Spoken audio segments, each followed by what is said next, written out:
Equity Market Update, April 2022. Indian equity markets corrected in April 2022, driven by persistent high domestic and global inflation, rise in bond yields, correction in global equity markets, expectations of aggressive tightening by US Fed, uncertainty over Ukraine-Russia war, lockdown in China, etc. Nifty 50 and S&P BSE Sensex ended 2.6 and 2.1% lower respectively compared to a month ago, better than other major global indices and MSCI EM. Mid-caps and small caps outperformed large caps during the month.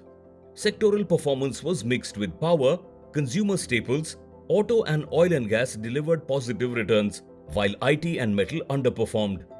Most major global equity indices also ended lower this month than the last month. FPIs remained net sellers 7 months in a row and sold equities worth 2.2 billion US dollars, following net selling of 5.4 billion US dollars in March 2022 respectively. On a cumulative basis, FPIs have sold equity worth 16.8 billion US dollars in 4 months CY22 compared to net buying of 6.3 billion US dollars in the same period last year. On the other hand, mutual funds in India received net inflows of INR 43,600 crores in March 2022 and INR 97,000 crores approximately in Q1 CY22. Of the Q4 FY22 results declared, private banks and NBFCs were better than expected, while that of pharma, auto, cement, consumer staples and metals was largely in line with expectations. Results of IT and infrastructure were lower than expectations, narrowing pockets of undervaluation. Despite recent corrections, valuations of majority of sectors on aggregate basis is closer to or higher than long-term averages. Outlook: as on 30th April 2022, Nifty 50 was trading approximately 18x FY24 E-price to earnings ratio. While the price to earnings multiple is higher compared to historical average, it could be considered reasonable in view of the steady economic recovery and healthy corporate earnings outlook. Again, the ratio of India's market cap to GDP based on CY23 e-GDP is 94%, that is, in the range of 60 to 100%, in which equity markets have been during most of the past 10 years.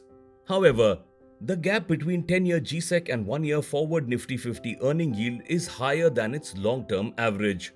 Further, corporate earnings growth is likely to normalize from FY23 onwards after seeing a robust improvement in FY22. On an overall basis, in our view, most indicators are hinting that on overall basis markets are no longer cheap. In view of the above, while markets hold promise over the medium to long term, one should moderate return expectations in line with the expected growth in nominal GDP and corporate earnings growth. Thus, we remain optimistic on the economy and equity markets over the medium to long term on the back of reopening and normalization of global economy, robust domestic growth outlook, steady corporate profitability, growth-oriented budget, etc., accelerated monetary tightening and rise in cost of capital, sharp increase in US yields, persistence of high inflation, sustained impact of Russia-Ukraine war on growth and commodity prices, slowdown in China, etc., are likely to be key near-term headwinds.